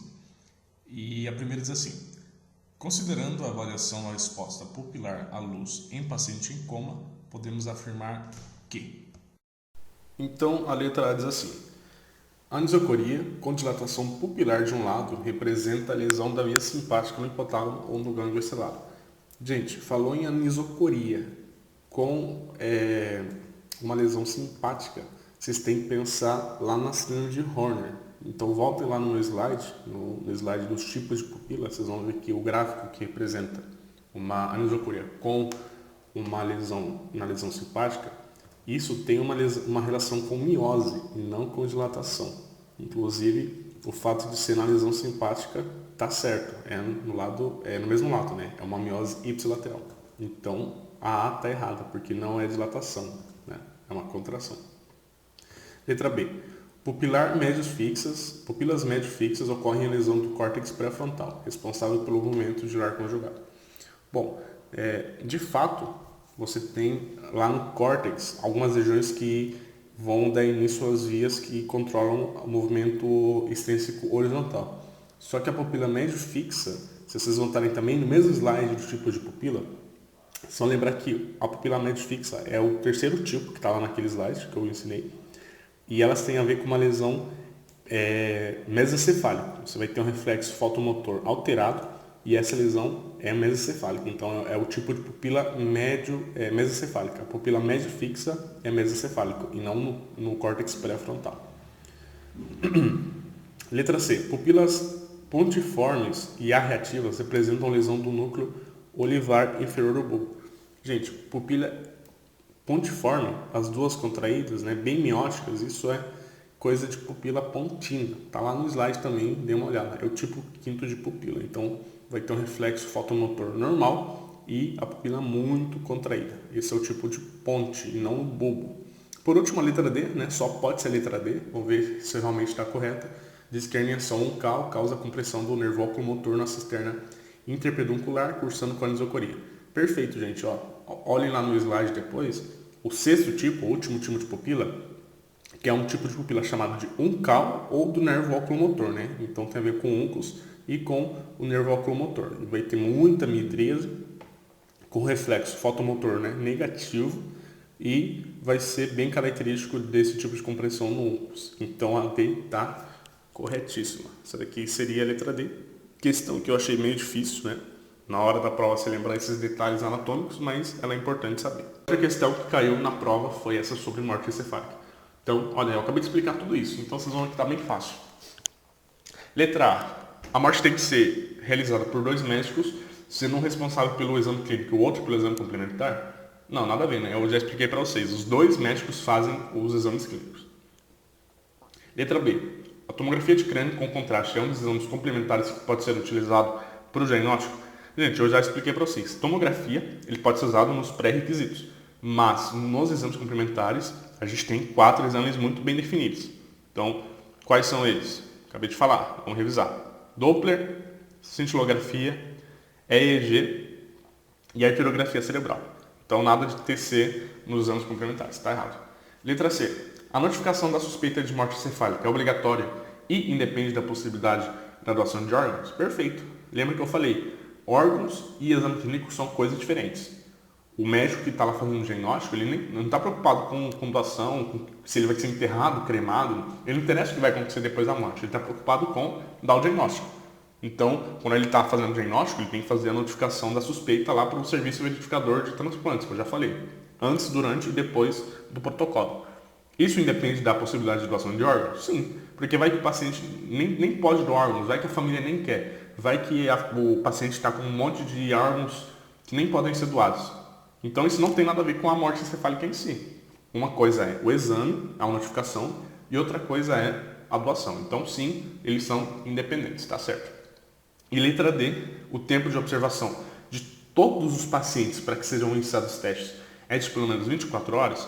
Gente, eu falei para vocês, quase todos vão se encaixar no tempo de 6 horas. Nos 24 horas só tem 2 tipos, que é o paciente pós-PCR, né, uma lesão encefalopatia hipóxia isquêmica, e numa hipotermia terapêutica. Então, tirando esses dois, o resto é tudo 6 horas, o tempo mínimo. Então, a D está errada. Então, essa daqui estava bem fácil depois da aula. Espero que vocês acertem se ela cair. Agora, vamos partir para as questões de residência. 1. Da FUBOC. O termo morte encefálica pode ser considerado como definição legal de morte. É a completa e irreversível parada de todas as funções do cérebro. Considerando o enunciado é incorreto afirmar, então só tem uma incorreta, o resto está certo. Letra A. O CFM determina que a morte encefálica se divide em 3 fases. Fase preparatória, fase de exame e fase de exame documental, além de ser feita em caráter de urgência. Bom, o CFM ele realmente divide, né, em 3 fases. A gente pode dividir em 3 fases. Na verdade, o CFM isso aqui é uma divisão didática, tá? A divisão que a gente faz do CFM, vocês viram que é diferente. Mas realmente, é uma fase preparatória, que é a fase dos pré-requisitos, a fase do exame clínico e a fase que você vai preencher os documentos lá de declaração de óbito e tudo mais. Então, tá certo. Letra B. Para o diagnóstico adequado da morte encefálica, o paciente não pode ter hipotermia profunda, visto que prejudica a realização do exame neurológico. Assim, recomenda-se o aquecimento do paciente até 35 graus. Perfeito. Isso está dentro lá do primeiro passo, que é dos pré-requisitos. Então, sinal vital tem que ter um mínimo de valor. C. Na procura de causas mortes, é mandatório que sejam excluídos fatores de confusão e de diagnóstico diferencial. Assim, causas reversíveis de coma devem ser afastadas, em especial distúrbios metabólicos. Perfeito, isso também está lá nos nossos pré-requisitos e a gente tem que excluir fatores mimetizadores. Vamos ver a B. A cintilografia cerebral documenta a ausência de enchimento de artérias intracranianas na entrada do crânio, em virtude da pressão sistólica não ser elevada o suficiente para forçar o sangue através da árvore vascular intracraniana.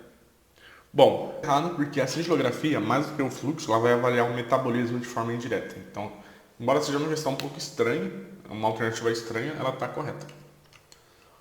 Questão 2. Lactente de 1 ano e 5 meses de idade apresentou sangramento do sistema central devido a uma alteração venosa, arteriovenosa. Encontra-se em coma não perceptível, sem atividade supraespinal e com apneia persistente há mais de 24 horas, na ausência de medicamentos sedativos. Os pais manifestaram o desejo de realizar doação dos órgãos do filho. Hoje foi realizado o primeiro exame clínico, sendo compatível com coma não perceptível e ausência de função no tronco encefálico. Além do segundo exame clínico, os exames necessários para a confirmação da morte encefálica são, então, a gente já tem um paciente, um bebezinho, que ele já passou pelo exame clínico, já passou pelos pré-requisitos, e agora falta saber o passo 3 e 4, que é o teste de apneia e os exames complementares. Quantos que a gente precisa para confirmar? Lembrem, a apneia só precisa de um, porque se tiver só um teste de apneia confirmado, você já matou. E quantos exames complementares? Também um. Por quê? Porque o exame complementar, ele depende do médico. Então, se você tiver um EEG com um plano, por exemplo, com silêncio cerebral, ele já confirma. Então, a resposta é letra C. Uma apneia e um complementar. Né? O único que precisa de 2 médicos é o exame clínico em si. Questão 3. Você está de plantão numa UTI, onde está internado há 12 horas um paciente de 22 anos que sofreu um acidente de motocicleta. Então, o paciente chegou com politraumatismo. Né? No plantão anterior foi realizada uma tomografia de crânio que evidenciou o extenso TSE com hemorragia intrapraquementosa, sem condições cirúrgicas. O paciente está em ventilação mecânica e responsivo a estímulos dolorosos, PA de 80/60, saturação de 95. Qual o procedimento indicado nesse momento? Gente, olha que legal aqui, tem uma pegadinha. O paciente já está há 12 horas, então ele já está naquelas 6 horas mínimas de observação. Ele está com TCE, beleza? Só que olha que interessante. A saturação dele está boa, está 95. Então já está dentro dos sinais vitais mínimos, que é 94. Só que a PA dele está baixa. Por quê? Lembra que a sistólica mínima é 100 e aqui está 80. Então olha que interessante. A PA média dele está 75, né? Então isso cumpre. Só que a sistólica está abaixo do mínimo. Então ele não cumpre nem o primeiro passo, que é o requisito, os pré-requisitos. Então qual que é o procedimento?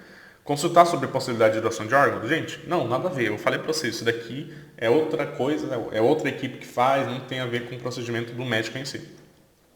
Otimizar a reposição de volume e iniciar a droga vasativa? Perfeito, né? A gente quer aumentar a PA dele. Então, tá certo, é a letra B.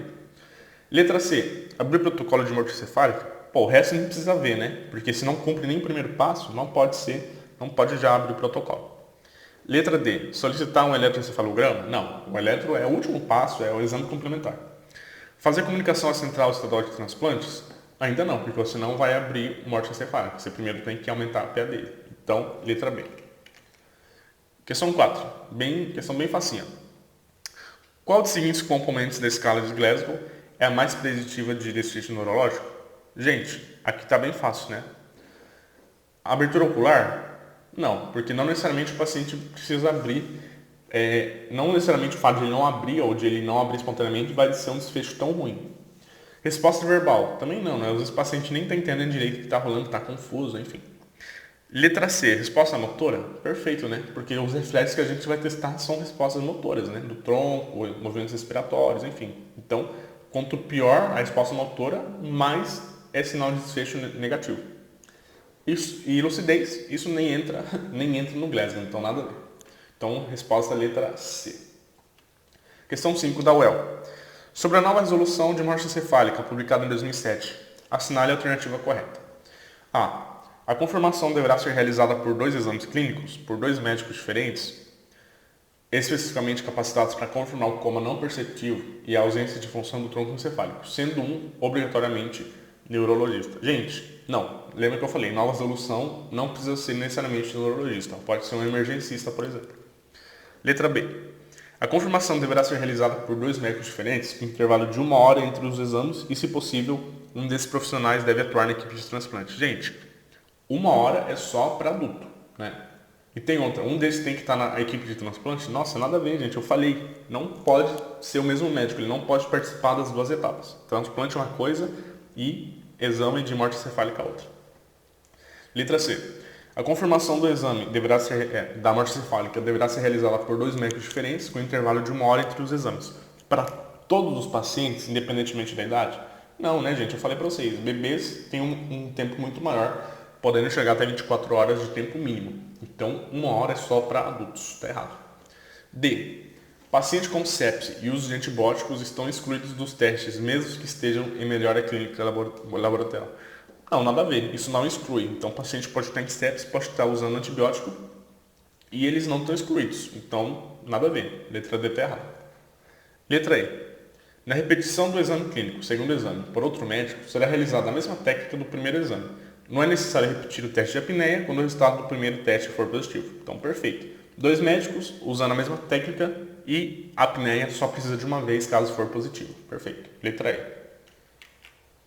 Questão 6. Em relação ao protocolo de morte encefálica e doação de órgãos, é correto afirmar que: letra A. O teste de apneia consiste em manter o paciente desconectado do ventilador com cateter de oxigênio a 2 litros por minuto por um período de 2 minutos e observar presenças de movimentos respiratórios. Gente, primeiro, que aqui não é 2 litros, é 6. E segundo, que o período que eu falei é mínimo 8 minutos, é de 8 a 10 minutos. Então, está errado. Letra B. Deve ser realizado por 2 médicos diferentes, sendo um deles da equipe de transplante. De novo, essa pegadinha, não caiam nessa pegadinha. A equipe de transplante é uma equipe independente. Letra C. Caso todos os testes clínicos sejam compatíveis com a morte encefálica, o exame complementar é dispensável? Não. O exame complementar é o passo 4 e ele é obrigatório. Todos os passos são obrigatórios. Letra D. Dentre os sedativos hipnóticos utilizados no paciente com possível morte encefálica, os únicos que não têm sua meia-vida afetada por insuficiência renal são o midazolam e o propofol. Gente, todo medicamento em paciente com doença renal vai ter a meia-vida afetada. Pode ser muito pouco, pode ser muito grande essa alteração, mas vai ter. E o midazolam e o propofol não são exceções, então está errado. E letra E. Após a confirmação de uma morte encefálica do potencial doador, os cuidados incluem, se necessário, usar drogas vasoativas, hemotransfusão e uso de antibióticos. Perfeito, né? Porque o paciente pode estar com morte encefálica, mas ele pode estar ele pode ser um possível doador e os órgãos têm que ser mantidos, digamos, funcionais. Então, perfeito. Letra E. Questão 7. Homem de 65 anos, com antecedentes de hipertensão e diabetes, com tosse, febre e dispneia progressiva, realizou um PCR positivo para a Covid. Posteriormente, foi transferido para a UTI devido à piora da saturação e um rebaixamento do nível de consciência, com necessidade de intubação e ventilação mecânica. A tomografia de crânio demonstrou extensa isquemia cerebral hemisférica esquerda, com desvio da linha média. Evoluiu com perda de reflexos de tronco cerebral e poliúria. Encontra-se sem sedação há 48 horas. Parâmetros atuais do ventilador mecânico mostram um volume corrente de 600 ml. Frequência respiratória está 16, a PIP está 10, a fração inspirada de oxigênio está 70, saturação de oxigênio 95, PA 110 por 64, em uso de noradrenalina 0,5. A gasômetro arterial tem pH 7,35, PO2 98, PSO2 30, saturação 96, o sódio está 138, potássio 3,5, e com relação ao diagnóstico de morte encefálica desse paciente, assinale a correta. Letra A. Trata-se de paciente com contraindicação para doação de órgãos devido ao diagnóstico de Covid, não sendo permitida a realização do protocolo de morte encefálica neste momento. Gente, primeiro, eu falei, doação de órgãos não tem a ver com exame clínico.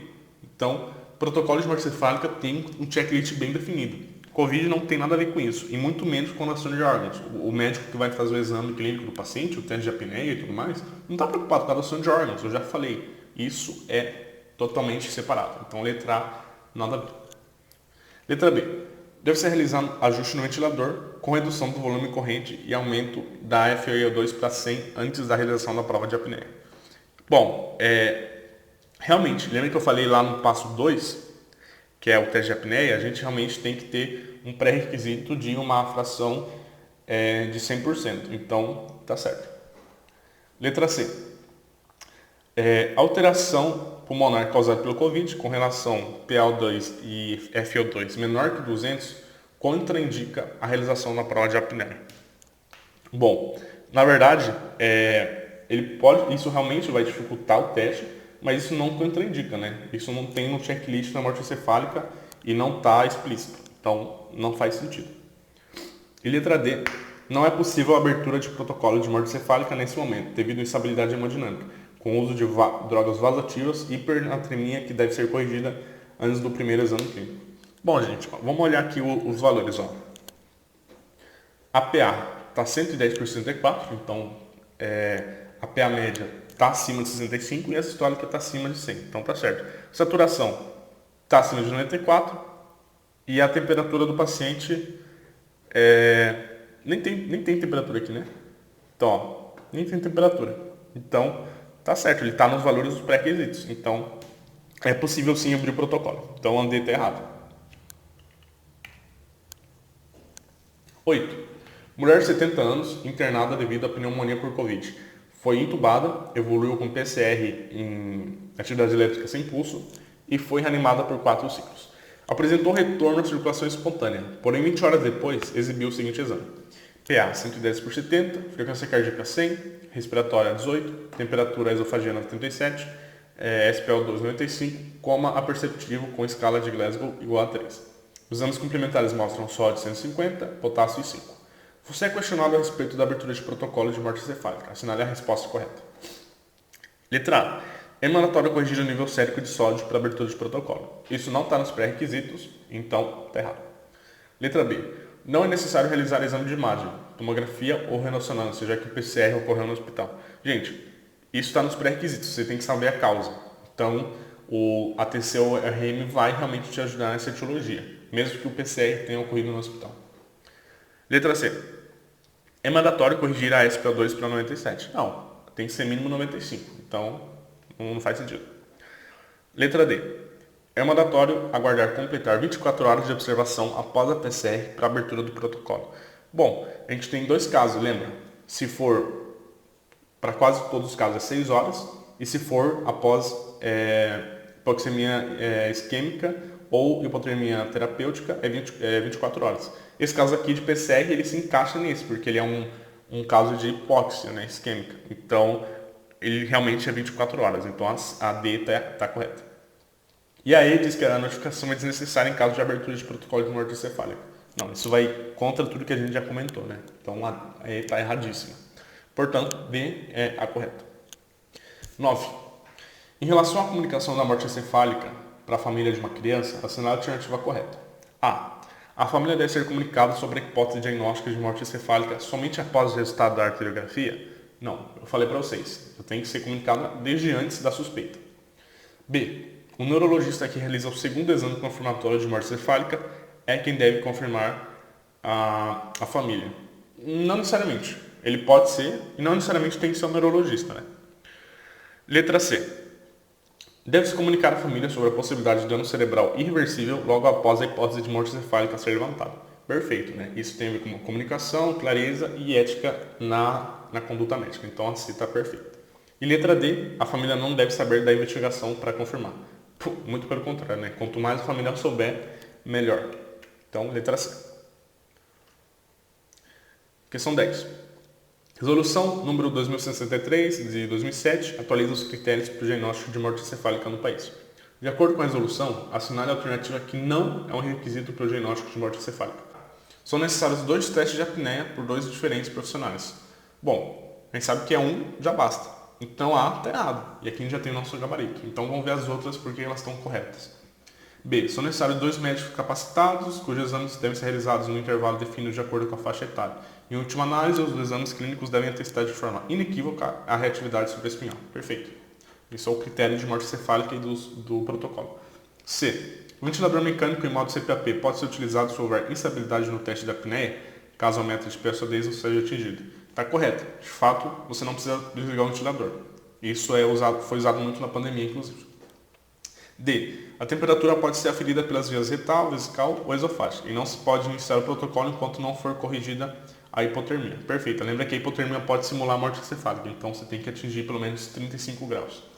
E letra E, o tempo de meia-vida de cada droga depressora do sistema nervoso central deve ser respeitado antes de iniciar o protocolo. Perfeito, isso está lá no primeiro passo, que é os pré-requisitos. Então, qual que está errado? Letra A, porque só um teste de apneia já basta. 11. Jacira, 50 anos, é levada a PA com queixa de cefaleia de forte intensidade faz uma semana, em crises tônicas crônicas generalizadas no dia de hoje. Depois disso, ficou sonolenta e teve febre com calafrios. No exame, apresentava abertura ocular espontânea, estava desorientada, falando palavras isoladas, ininteligíveis e flexão do membro superior ao nível do cotovelo de padrão predominantemente anormal. Essa é a primeira vez que ela tem esse quadro. Na escala de Coma de Glasgow, atualizada, ou seja, considerando -2 para abertura ocular, o score é... Ela tem basicamente abertura espontânea, então aqui é nota 4. Ela estava desorientada com palavras ininteligíveis, então aqui é nota 3. E flexão, ou seja, resposta motora anormal, então aqui é 3 também. 4 mais 3 mais 3 é 10, então letra C. 12. Homem de 31 anos recebeu um golpe de estrangulamento, o famoso mata-leão, durante uma briga até apresentar PCR. O atendimento pré-hospitalar realiza a aquisição de uma viela definitiva e um acesso venoso. Inicia manobras de reanimação cardiopulmonar cerebral, obtendo o retorno dos pulsos centrais. O tempo da PCR foi de 8 minutos. É levado a um hospital terciário, onde, após 20 horas de UTI, sob cuidados clínicos e ventilação mecânica, ele evoluiu com escala de Coma de Glasgow 3, sem sedação, pupilas midriáticas, sem reação ao estímulo luminoso. Temperatura 35,8, PA 68, a PA média 68, sódio 148. Quais são os pré-requisitos que impedem o início do protocolo de morte encefálica? Letra A. Sódio sérico e pressão arterial média. Bom, o sódio nem entra nos pré-requisitos e a pressão arterial média está acima de 65, então não é isso. B. Tempo de tratamento e observação. Bom, ele está em PCR. PCR está dentro das exceções das 6 horas de observação. Lembra que hipotermia terapêutica e hipóxia isquêmica são 24 horas. Então, realmente, ele está só 20 horas na observação. Então, é isso que impede o protocolo de ser aberto. Então, letra B está correta. Letra C. Temperatura axilar e tempo de PCR. Tempo de PCR nem é critério. E a temperatura dele está acima de 35. Então, isso não impede. Letra D. Pressão arterial média e temperatura. Que nem eu falei, a PA está acima de 65 e a temperatura está acima de 35. Então, realmente, o que impede é essas 24 horas que não foram atingidas ainda. Letra B. Questão do Unicamp, hein, galera? Questão 13, da USC. Homem de 21 anos é admitido em pronto-socorro entubado após um acidente de trânsito. Apresenta-se com hematoma periorbital bilateral e otorragia esquerda, Glasgow 3, pupilas médias e não reativas à luz. Ausência de reflexo corno-palpebral e da tosse, e sem respiração espontânea detectável. Então o paciente está com todos aqueles sinais físicos e de apneia que realmente mostram que ele não tem mais atividade cerebral,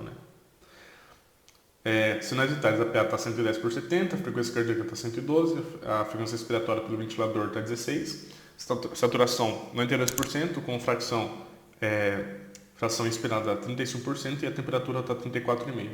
Cenário assertiva correta. Letra A diz que a temperatura acima de 34,5 permite a realização dos testes para diagnóstico de morte encefálica, sem risco de falso positivo. Muito pelo contrário, abaixo de 35 não é indicado, na verdade nem pode, tem que ser acima de 35, porque pode dar um falso positivo e mimetizar uma morte encefálica por hipotermia. Então, a letra A está incorreta. Letra B. O paciente deve ser tratado por pelo menos 6 horas antes de iniciarmos os procedimentos para diagnóstico de morte encefálica. Bom, na verdade, aqui a palavra dele é ser observado, não necessariamente tratado. Mas esse é o gabarito justamente porque o paciente ele cumpre as condições de 6 horas, Um TCE, então 6 horas. Embora que a melhor palavra seria observado e não tratado. Letra C. Podemos iniciar os procedimentos para o diagnóstico de morte encefálica, descartando a necessidade de realização de tomografia de crânio, uma vez que o paciente apresenta um TCE grave com Glasgow 3, a reflexão de tronco e a ausência de respiração. Não, gente? O paciente que chega com TCE, a tomografia é obrigatória, independentemente do procedimento para o diagnóstico de morte encefálica, principalmente porque ele ainda pode ser tratado, Então, o TCE, a tomografia de crânio entra lá nos pré-requisitos, Averiguar a causa. Letra D. As pupilas médias contraindicam o início do procedimento por diagnóstico de morte, sendo necessária a presença de mitríase fixa bilateral. Gente, segundo o CFM, segundo a resolução, o único que acontece é que a pupila tem que estar fixa e não ser responsiva a estímulo luminoso. Então, Pode ser ou não pupila média, ou pode ser ou não midríase bilateral. O importante é que ela seja não responsiva e fixa. Então está errado. Isso não contraindica se ela está média ou não. E, na presença de edema encefálico bilateral grave, com apagamento dos sulcos, fissuras e cisternas, o paciente deve ser submetido à craniotomia descompressiva pré-frontal. Pelas características desse paciente, ele está no estágio bem grave. Então, a intervenção cirúrgica ela não é recomendada e não, digamos assim, não é útil. Então, não seria a atitude a conduta a ser tomada. Não deve ser submetido à craniotomia, não. Questão 14. Paciente do sexo masculino, 25 anos, vítima de acidente de moto contra carro, com TCE grave, evolui com pupilas médio fixas e ausência de reflexos do tronco cerebral. Sobre a morte encefálica e seu diagnóstico, é correto afirmar que: letra A. O intervalo de tempo entre os exames clínicos para diagnóstico de ME em adultos é de 6 horas. Gente, 6 horas é o tempo de observação mínima, caso não se encaixe naquelas exceções. O intervalo para adultos é de 1 hora, não 6 horas. Não confundam isso. Letra B. O teste de apneia será considerado positivo para a morte encefálica caso não existam quaisquer movimentos respiratórios e a pressão parcial de CO2 esteja acima de 55 mg de mercúrio? Perfeito, era a nossa definição. Letra C. O EEG, o eletroencefalograma, não é uma opção de exame complementar para o diagnóstico de morte encefálica? Muito pelo contrário, ele é o primeiro, né? Ele é o primeiro dos 4 exames complementares. E letra D. Em caso de contraindicação para a doação de órgãos ou negativa familiar, o suporte avançado da vida avançado deve ser suspenso se a família concordar. Gente, lembra, doação é uma coisa e decisão clínica é outra. Nesse caso, o suporte avançado vai ser suspenso caso a morte encefálica seja confirmada. Isso não depende da família ou de contraindicação. Tá? Então não confundam essas duas coisas. Questão 15, da USP, gente. Última questãozinha. Criança de 2 meses foi admitida depois de um TCE por acidente de carro, fizeram drenagem, craniotomia. Depois do segundo dia pós-operatório, viram que ela estava entubada, Glasgow 3, midríase fixa bilateral e ausência bilateralmente dos reflexos corneopalpebrais, óculos cefálicos e vestíbulo calóricos, além da ausência do reflexo da tosse. Sinais vitais PA 70/52, temperatura 37, sem alterações laboratoriais. Foram retirados os 2 sedativos, midazolam e fentanil, faz 20 horas. Com relação ao diagnóstico da morte encefálica, qual das condutas abaixo é a mais adequada neste momento? Gente, falou em diagnóstico de morte encefálica, primeiro, se comunicar com a família, lembra, isso é importante. A família tem que estar sempre inteirada do quadro do paciente.